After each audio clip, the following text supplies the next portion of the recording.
My earliest memory would be pre-kindergarten. The rag man used to come by on a horse-drawn wagon, and my older sister would tell me they were going to throw me on it. And I still have a fear of rags. My grandpa often tells stories or jokes like this one. His tales and jokes never fail to fill a room with laughter, but beyond his humor, he embodies strength and kindness in every aspect of his life. He is the type of person who gives endlessly to those around him, whether it's through his time, his wisdom, or simply his unwavering support. My grandpa has impacted the lives of everyone around him in a wonderful way. In essence, my grandpa, John Schofield, is a cherished presence whose love and generosity have left a mark on all who have had the privilege of knowing him.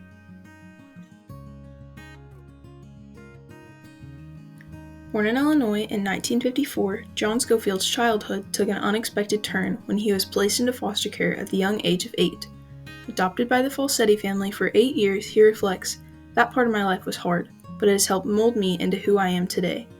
Despite facing significant adversity during his early years, John transformed his hardships into opportunities for growth, drawing wisdom from each experience and applying it later on in his life. His journey emphasizes the profound impact of resilience and learning from adversity in shaping one's character and destiny. During his childhood and young adult years, John found inspiration from two key figures. His adopted father, Louis Falsetti, emerged as the most significant person in his childhood. Reflecting on Louis' impact, John remarked, "He actually showed me how a father should actually treat a kid." Louis' guidance and care shaped John's understanding of love and support. Additionally, in the realm of education, John found inspiration in his building teacher, who became his most influential educator. John attributed much of his knowledge and skills to this teacher.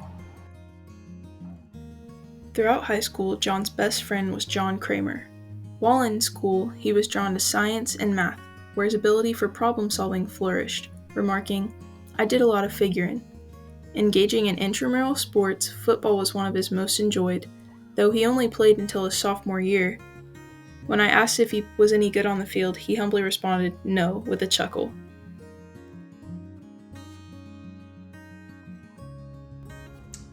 I would say it would have been Cassius Clay, who later became Muhammad Ali. But when I was growing up, I did like to fight. Did you win any fights? Oh.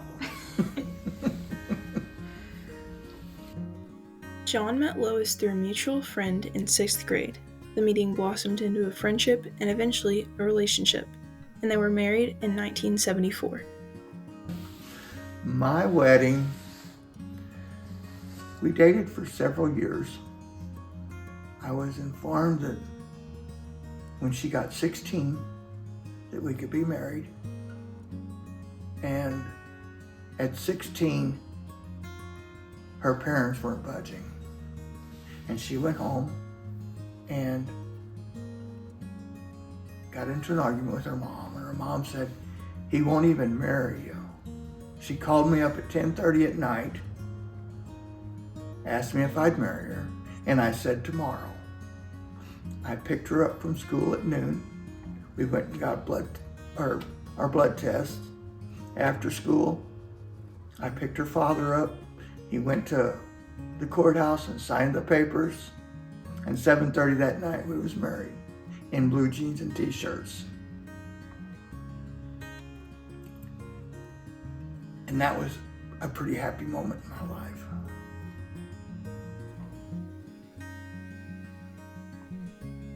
John went to John A. Logan College for mechanics and Wabash Valley College for welding, mechanics, and hoisting through his job at the coal mines. John said his first job was lawn care. Additionally, he has made pizzas, showed people how to make pizzas, and opened up his own pizza place, along with taking care of houses in all aspects. After college, John worked in the coal mines for 32 years, where he was a mechanic, a welder, and an examiner. He says his work in the coal mines was probably his favorite.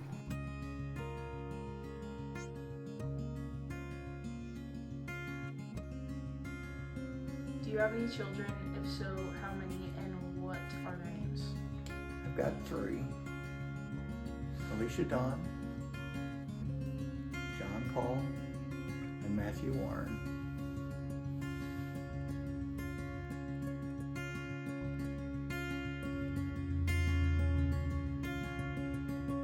family means legacy.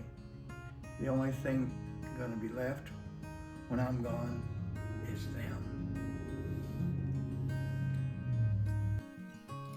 In John's day-to-day life now, he enjoys taking care of his birds, watching his grandkids, and spending time with family.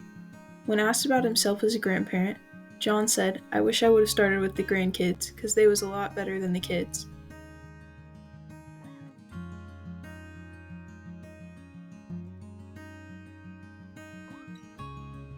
My definition of happiness. Happiness is something that happens inside me. It's something that you get that it comes from above. Until you have that happiness, you can't never love anybody. You can't, I don't even know how I got along before I knew Jesus. But Jesus on the inside will make you happy on the outside.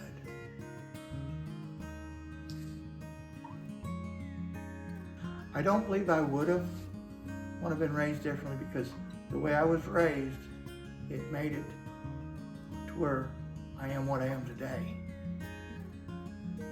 You gotta be able to go to a place where somebody's at to help them. And I've been through most of them places.